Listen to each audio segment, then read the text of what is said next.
ಪ್ರಕೃತಿ oil mill. ಮೊನ್ನೆ ರೇಡಿಯೋದಲ್ಲಿ ಯಾರೋ ಮಾತಾಡ್ತಿರೋದನ್ನ ಕೇಳ್ತಾ ಇದ್ದೆ.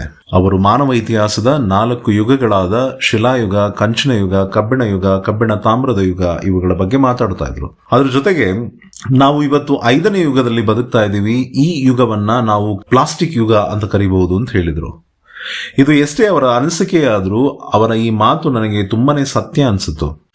ಇವತ್ತು ಪ್ಲಾಸ್ಟಿಕ್ ಇಲ್ಲದೆ ನಮ್ಮ ದಿನನಿತ್ಯದ ಎಷ್ಟೋ ಕೆಲಸ ನಡೆಯೋದೇ ಇಲ್ಲ. ಏಕೆಂತಂದ್ರೆ ಪ್ಲಾಸ್ಟಿಕ್ ಅನ್ನೋದು ನಮ್ಮ ಜೀವನದ ಒಂದು ಅವಿಭಾಜ್ಯ ಅಂಗ ಆಗೋಗಿದೆ. ಇವತ್ತು ನನಗನ್ಸುತ್ತೆ ಇನ್ನೊಂದು 1000 ವರ್ಷ ಕಳೆದಾದ ಮೇಲೆ ಯಾರಾದರೂ ನಮ್ಮ ಇವತ್ತಿನ ಜೀವನ ಶೈಲಿಯ ಬಗ್ಗೆ ತಿಳ್ಕೊಬೇಕು ಅಂತ ಅನ್ನೋದಾದ್ರೆ ಅವರಿಗೆ ಪ್ಲಾಸ್ಟಿಕ್ನ ಪರಿಚಯ ಇಲ್ಲದೆ ಹೋದ್ರೆ ಅವರು ನಮ್ಮ ಜೀವನವನ್ನು ತಿಳ್ಕೊಳ್ಳೋದಕ್ಕೆ ಸಾಧ್ಯನೇ ಆಗಲ್ಲ. ನಿಮಗಿದು ಗೊತ್ತಿರಲಿ, ಪ್ಲಾಸ್ಟಿಕ್ ಡಿಕಂಪೋಸ್ ಆಗೋದಕ್ಕೆ ಕಡಿಮೆ ಅಂತಂದ್ರು 20 ರಿಂದ 500 ವರ್ಷ ಬೇಕಾಗತ್ತಂತೆ.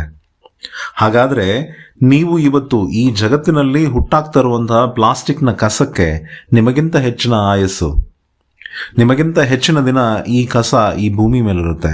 ಏನಪ್ಪ ಏನೇನೋ ಹೇಳಿ ಎದುರಿಸ್ತಾ ಇದೆಯಾ ಅಂತ ಅನ್ಕೋತಿದ್ದೀರಾ? ಖಂಡಿತ ಅಲ್ಲ. ಇಷ್ಟೆಲ್ಲ ನಾನು ಏನಕ್ಕೆ ಹೇಳ್ತಾ ಇದ್ದೀನಿ ಅಂತಂದ್ರೆ, ನಾವು ಈ ಪ್ಲಾಸ್ಟಿಕ್ನ ಬಳಕೆಯನ್ನ ಕಡಿಮೆ ಮಾಡಬೇಕು ಅಥವಾ ಒಂದು ಹಂತದಲ್ಲಿ ಅದನ್ನು ಸಂಪೂರ್ಣವಾಗಿ ನಿಲ್ಲಿಸಬೇಕು, ನಿಷೇಧಿಸಬೇಕು. ಅದಕ್ಕೆ ನಮ್ಮ ಪ್ರಕೃತಿ ಆಯಿಲ್ ಮಿಲ್ನಲ್ಲಿ ಒಂದು ಚಿಕ್ಕ ಇನಿಷಿಯೇಟಿವ್ ಇದೆ. ನೀವು ನಮ್ಮಲ್ಲಿ ಅಡುಗೆ ಎಣ್ಣೆಯನ್ನು ಖರೀದಿಸುವಾಗ ನಿಮ್ಮ ಪಾತ್ರೆಯನ್ನೇ ತಂದು ಫ್ರೆಶ್ ಆಗಿರೋ ಎಣ್ಣೆಯನ್ನು ತುಂಬಿಸ್ಕೊಬೋದು. ಹೀಗೆ ಮಾಡೋದ್ರಿಂದ ಒಂದು ಪ್ಲಾಸ್ಟಿಕ್ ಬಾಟಲ್ನ ಉಪಯೋಗವನ್ನು ತಡೆಗಟ್ತೀರಾ. ಅದಕ್ಕೆ ಬದಲಾಗಿ ಅಥವಾ ಬಹುಮಾನವಾಗಿ ನಿಮಗೊಂದು 10 ರೂಪಾಯಿ ಡಿಸ್ಕೌಂಟ್ ಸಿಗುತ್ತೆ. ಅದು ಪ್ರತಿ ಲೀಟರ್ಗೆ. ಒಂದು ಕಡೆ ನಿಮ್ಮ ಪಾಕೆಟನ್ನು ಸೇವ್ ಮಾಡ್ದಂಗೆ ಆಗುತ್ತೆ, ಮತ್ತೊಂದು ಕಡೆ ನಮ್ಮ ಪ್ರಕೃತಿಯನ್ನು ಸೇವ್ ಮಾಡ್ದಂಗೆ ಆಗುತ್ತೆ. ಏನಂತೀರಾ? ಯೋಚನೆ ಮಾಡಿ.